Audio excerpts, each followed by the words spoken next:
Isang mapagpalang araw po ng Sabado, August 16, 2025. Kabayan, meron tayong pinaka-latest na weather update sa lagay ng ating panahon.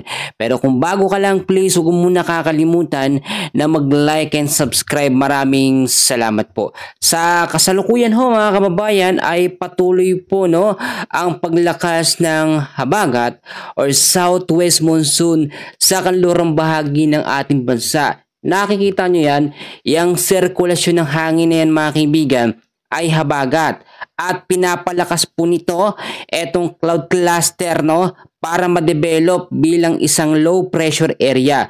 So yan yung isang banta ng sama ng panahon na ating minomonitor. Meron din dito sa may bandang kanluran pero mas mahina ang epekto nito mga kaibigan.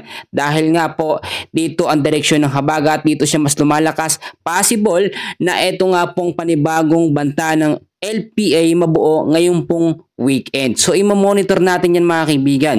Wala po tayong minomonitor ngayon na kahit anuman pong bagyo sa loob at labas ng ating Philippine Area of Responsibility. Makikita nyo naman mga kaibigan, clear na clear po ang ating satellite. Wala pong low pressure area, wala pong bagyo. Pero muli kong pinapaalala, merong cloud cluster. Kapag pinalakas ng habagat ay magiging LPA ngayong pong weekend. Dahil pa rin po sa banta ng habagat dito sa kanlurang bahagi ng ating bansa ay patuloy pa rin po makakaranas ng cloudy skies with scattered rains and thunderstorm. Naranasan naman natin tuwing hapon tuloy-tuloy po ang malalakas na bugso ng mga pag-uulan. Lalo na po may kasamang pagkulog at pagkidlat ito dahil po yan sa habagat.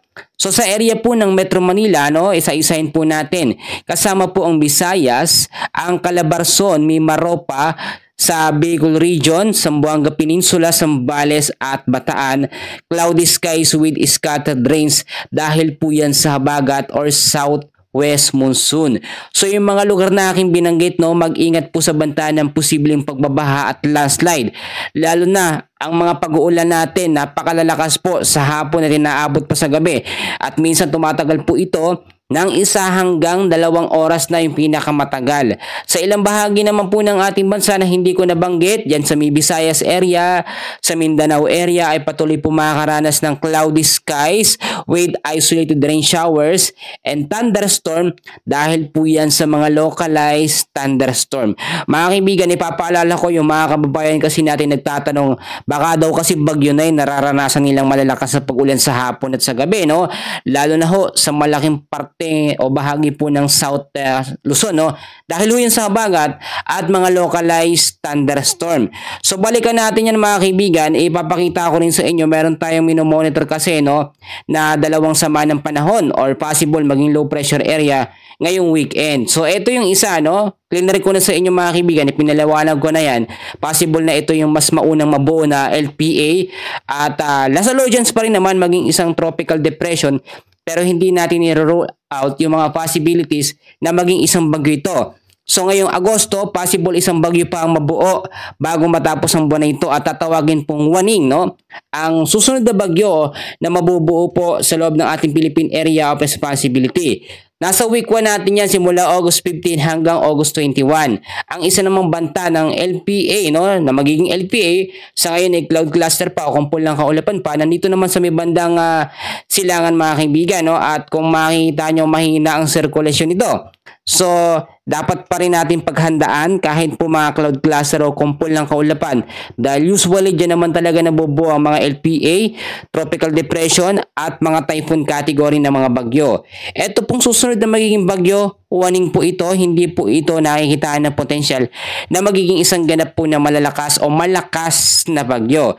So mga kaibigan, nakita nyo naman, pagpasalamat natin yung si Bagyong Goryo, hindi po ito dumirekta sa ating Philippine landmass, Talagang nakita nyo naman, lumihis lamang siya. Doon naapektuhan ng ilang bahagi ng Batanes area, extreme northern Luzon. Hindi yan mangyayari dito po sa possible na kapag naging bagyo dahil nasa may kanlurang bahagi ng ating bansa. Alam nyo mga kaibigan, iba ang senaryo kapag ang bagyo nang galing sa kanlurang bahagi kaysa sa silangang bahagi ng ating bansa. Dahil nga po meron tayong high pressure dito sa taas, hinahatak pataas yung mga bagyo na nanggagaling po sa silangang bahagi ng ating bansa. So yung chance nito na tumama sa ating kalupaan ay nababawasan ho dahil hinahatak pataas. Pero ibang senaryo kapag dito sa may kanlurang bahagi, malapit po sa direksyon ng habagat or southwest monsoon. Mas matindi ang epekto nito mga kaibigan kapag dito nagsimula ang bagyo. Pero nakita nyo naman mga kaibigan ay hindi naman usually madalas nabubuo yung mga bagyo dyan sa may kanlurang bahagi ng ating bansa kahit nandyan ang habagat. So ipanalangin po natin yung mabubuong bagyo, mahina or kaya naman malusaw, lumihis ng direksyon mga kaibigan. Dalawang senaryo lang naman yan. Maglalandfall sa ating Philippine landmass or di kaya naman magre-record or dedireksyon sa ibang lugar. Sa ngayon, yan muna ang pinaka-latest update natin sa lagay ng ating panahon. And please don't forget to like and subscribe for more weather updates. Maraming salamat, magandang araw.